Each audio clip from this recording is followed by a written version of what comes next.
श्री गणेशाय नमो नमः। सरस्वती नमस्तुभ्यं वरदे कामरूपिणी विद्यारंभम करिष्यामि सिद्धिर्भवतु मे सदा।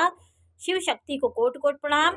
मेरे श्रोतागण, मैं आज भगवान श्री रामचंद्र जी के बारे में थोड़ी सी आपको, उनकी कुंडली के बारे में थोड़ी सी मैं आपको जानकारी दे रही हूँ कि भगवान रामचंद्र जी आज 22 तारीख पहला महीना 2024 को भगवान श्री रामचंद्र जी मूर्ति में विराजमान हुए हैं।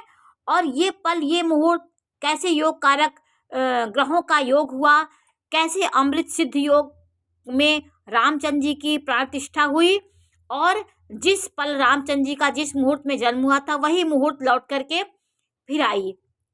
तो अभिजीत मुहूर्त में ही प्राण प्रतिष्ठा हुई है। और मिथुन राशि में अभिजीत मुहूर्त में उनकी प्राण प्रतिष्ठा हुई है। तो हमारे भगवान रामचंद्र जी आज भी ऐसी अद्भुत कुंडली थी, वो कुंडली बनना अब नहीं बन पाएगी, क्योंकि मर्यादा को जो जिस साकार रूप में भगवान श्री रामचंद्र जी हमारी धरती पे आज जनमानस के बीच में एक सबके हृदय में जो आज विराजमान है, तो ग्रहों की स्थिति ऐसी थी कि वो उसी तरह उनकी मनोभावनाएं कुछ बहुत विराट लोग इस लग्न में जन्म लेते हैं। तो ग्रहों लग्न तो बहुत होती है, लेकिन ग्रहों के शुभ अशुभ युति से उनके परिणाम अलग अलग होते हैं। तो इनकी लग्न देखिए कर्क लग्न थी, राशि भी कर्क थी। देखिए गुरु और चंद्रमा, सबसे पहला योग गज केसरी योग बना। गज केसरी योग बनने से व्यक्ति राजा महाराजा के यहाँ जन्म लेता है, उच्च कुल में उसका जन्म होता है, और जीवन भर वो राजा के रूप में और बहुत बड़े योगों में ऐसे जन्म होते हैं। तो वो मन से राजा थे, उनकी जो भी परिस्थितियां उनके जीवन में आई, कष्ट तकलीफ, उनको उससे कोई अनुभूति नहीं थी, क्योंकि वो विराट पुरुष होने के बाद वो हर परिस्थितियों को बहुत मतलब निभा लेते हैं उसको, मतलब उसको इतना आत्मा उनकी विशाल होती है कि दुख अपने आदर्शों के इतने पक्के होते हैं कि कष्टों को भी वे बहुत हंस के बिताते हैं। भगवान रामचंद्र जी की कुंडली में देखिए गज केसरी योग प्रथम भाव में बन रहा था, उच्च का चंद्रमा उच्च का गुरु, बहुत विशाल गज केसरी योग बनता है। ऐसा व्यक्ति सदियों सदियों हर युगों में उसको याद किया जाता है। तो ये ऐसे योग बहुत कम बनते हैं कि उच्च का चंद्रमा भी हो, उच्च का गुरु भी हो, और ये और एक ये बना। और चंद्रमा से देखिए चंद्रमा और गुरु केंद्र में है, तो गुरु उच्च का है, तो ये हंस योग बन गया, ये भी एक प्रकार का योग बना, गज केसरी योग बन गया। और देखिए शनि चौथे भाव में है, तुला राशि का शनि है, वो शश योग बना रहा है। और जैसे मैंने आपको बताया था कि राहु तृतीय भाव में योग कारक हो जाता है, अच्छा फल देता है।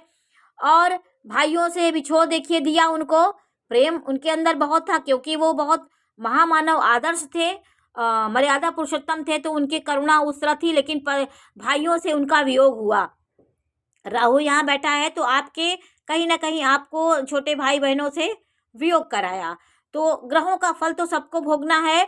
और उच्च का सूर्य पिता के कर्मों को, पिता के आदर्शों को उन्होंने बहुत आगे बढ़ाया। जो पिता की जो भी गलतियां थी, जो भी जीवन में जैसे वो पहले राजा महाराजा 3 शादियां करते थे, तो वो एक अलग आदर्श स्थापित किए, जिससे उनके पिता का और यश बढ़ गया। क्योंकि जो भी जीवन में माता पिता कुछ गलतियां होती हैं, कुछ कमियां रह जाती, तो उसको सुधार करके श्री रामचंद्र जी ने धरती पे एक अलग भूमिका बनाई, धरती पे एक अलग व्यवस्था बना दी। तो वो हमारे भगवान प्रभु रामचंद्र थे।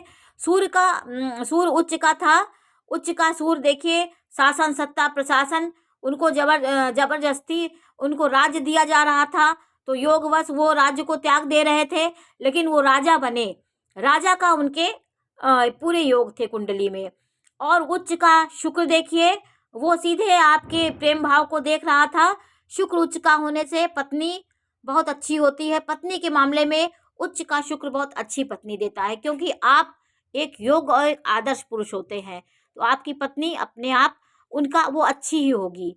और कई योग ऐसे रामचंद्र जी कुंडली में थे कि बहुत उनको मर्यादा पुरुषोत्तम भगवान राम की पदवी दिया।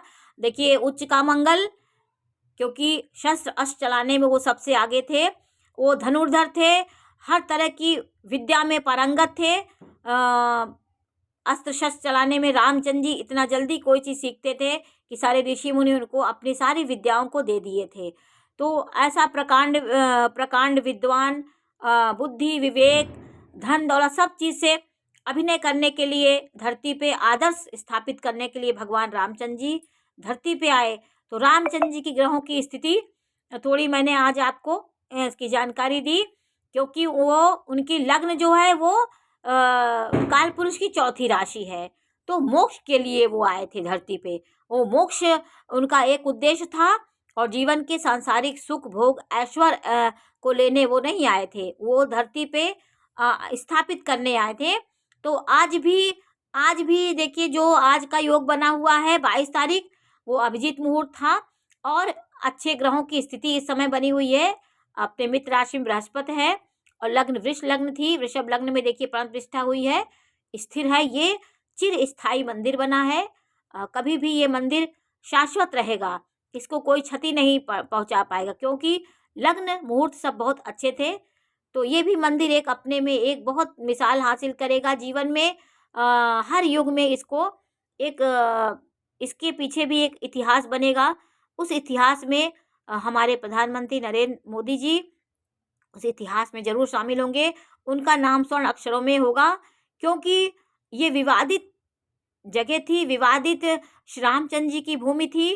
अयोध्या में होकर की भी, उनका राज्य होने के बाद भी, अयोध्या में जन्म होने के बाद भी आज भी उनका मंदिर नहीं था वहाँ पे।